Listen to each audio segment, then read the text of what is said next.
Apa jadinya kalau perusahaan dagang bisa ngatur satu negara?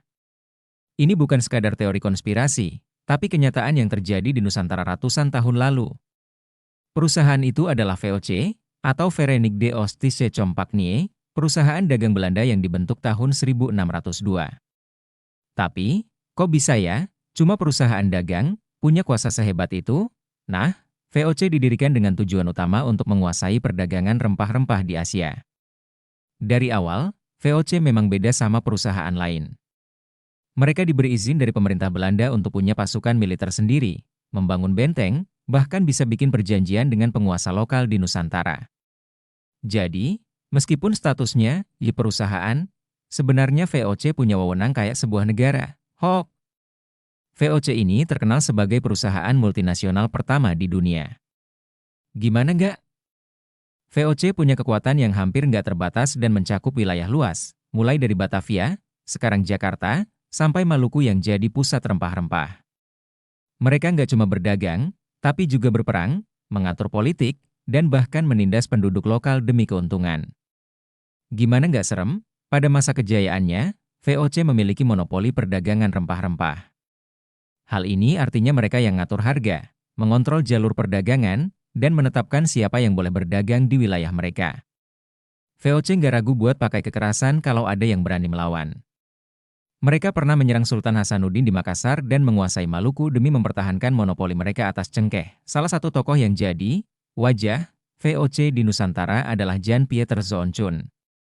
Chun terkenal keras dan tanpa ampun dalam mengamankan kekuasaan VOC di Nusantara.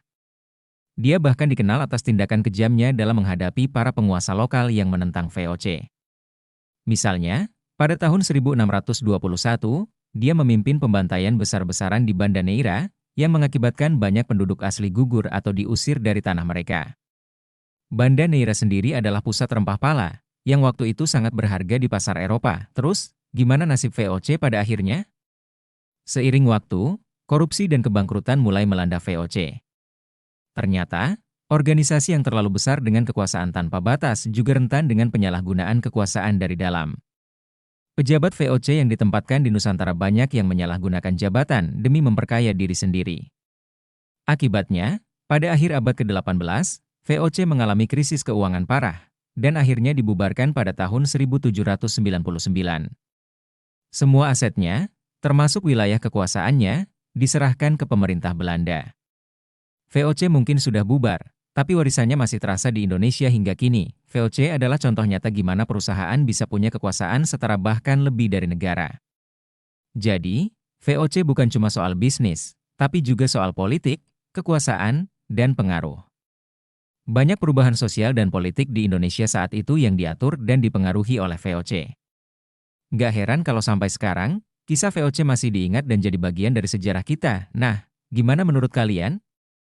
Apakah ada lagi fakta lain yang menarik tentang VOC yang kalian tahu? Jangan lupa buat like dan follow buat konten seru lainnya soal fakta-fakta unik kayak gini. Sampai jumpa di video berikutnya.